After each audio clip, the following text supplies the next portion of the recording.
Hello दोस्तों, आज मैं बताने वाला हूँ आपको कि जब कंपनी बन जाती है तो कंपनी के बन जाने पर, उसके वजूद में आ जाने पर क्या इफ़ेक्ट और क्या प्रभाव पड़ता है उसका कंपनी का। तो इसमें सबसे पहले होता है कंपनी का, जो पहले हमने आप जो बता ही चुके हैं, रजिस्ट्रेशन कहते हो कैसे होता है, उसका इनकॉर्पोरेशन कैसे होता है, क्या क्या डॉक्यूमेंट उसमें रिक्वायर्ड होते हैं। अब जानने वाले हैं उसमें कि कंपनी बन जाती है जब, उसके बाद क्या उसका इफ़ेक्ट होता है। तो जिसे सेक्शन 9 जो है इंडियन कंपनीज एक्ट का, उसके अंदर बताया गया है कि जो इफ़ेक्ट होता है वो कुछ 3-4 स्टेप में तो बांटा गया है। सबसे पहले जानते हैं कि इसमें जैसे ये बताया गया है सेक्शन, जब मतलब जो कंपनी एक्ट है उसका, कंपनी एक्ट का जो सेक्शन 9 है वो बताता है, section 9 of the companies act 2013 addresses the effect of registration on a company.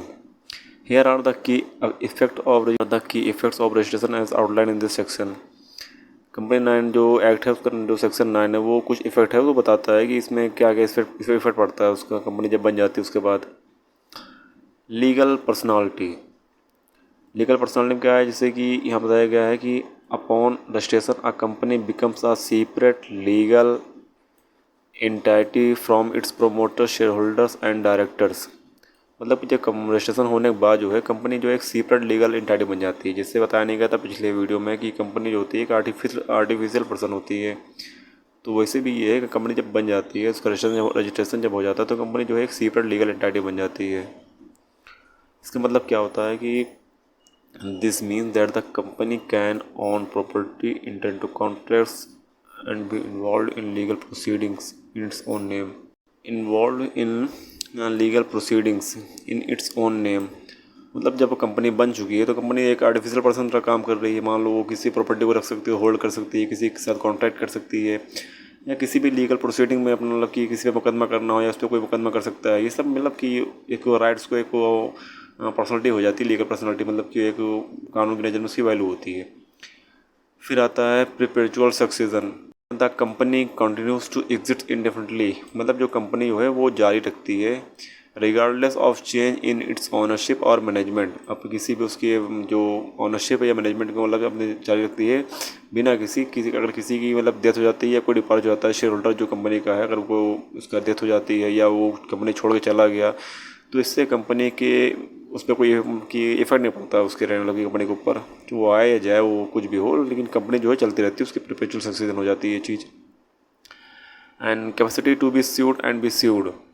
इसके अंदर क्या बताया गया है कि कंपनी कैन इनिशिएट और face legal action in its own name. Company जो होती है वो किसी के ऊपर केस कर सकती है, कोई फेस मतलब कि जो भी है उसके ऊपर कोई केस कर सकता है, और वो जो है एकदम पावरफुल हो जाती है कि एक लीगल पर्सन तरह हो जाती है वो। तो कंपनी का ये जो है काफ़ी बेनिफिट मिल जाता है इससे, जब रजिस्ट्रेशन हो जाता है तो। This means it can sue others and be sued for any liabilities और ऑब्लिगेशन इट में है। इसका मतलब ये है कि कोई उससे मुकदमा कर सकता है, वो किसी मुकदमा कर सकती है जो उसके पास लाइबिलिटी, जो दायित्व, जो उसके अधिकार जो है उसके पास, कंपनी के पास, उसके अकॉर्डिंग वो कर सकती है चीज़। And ownership and control.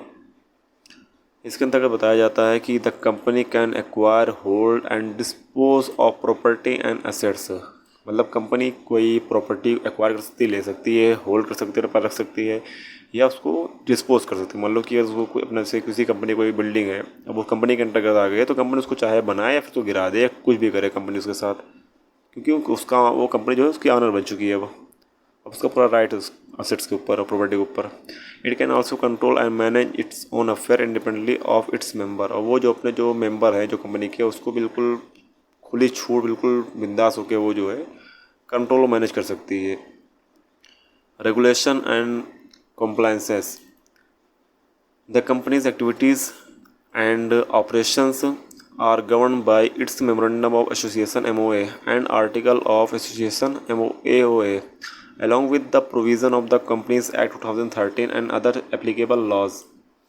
मतलब कंपनी की जो एक्टिविटीज़ होगी, जो ऑपरेशन होंगे, वो भी जो है बिल्कुल वैसे ही चलेंगे जैसे उसने जो है आरओसी को बताया था कि अपने उसमें मेमोरेंडम ऑफ एसोसिएशन और आर्टिकल ऑफ एसोसिएशन के अंदर जो लिख के दिया था कि हम इस तरह अपनी कंपनी को चलाएंगे, हमारी ये फील्ड होगी, ये हमारा काम करने का तरीका होगा, इसमें इतने मेंबर है, इतने जो भी कुछ का मतलब कि दिखाया था कंपनी ने, उसी के अकॉर्डिंग वो चलेगी।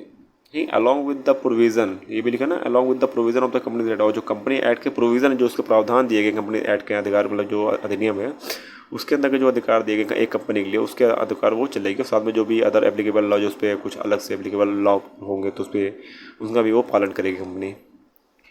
तो यही होता है भाई, जो सेक्शन 9 इसमें यही बताया गया है कि कंपनी जो होती है, कंपनी जब क्यों जो क्या नाम रजिस्ट्रेशन हो जाता है कंपनी का, तो बिल्कुल वो एक लीगल एंटिटी बन जाती है, उसके अंदर काफ़ी पावर आ जाती है कंपनी के पास में। और उसका जो है फिर वो कुछ चीज़ें जैसे होती हैं जो एक इंसान कर सकता है वो भी एक वो कंपनी भी कर सकती है, क्योंकि उसमें जो है आर्टिफिशियल पर्सन तरह कंपनी को उसमें ट्रीट किया जाता है इस कंपनी एक्ट के द्वारा।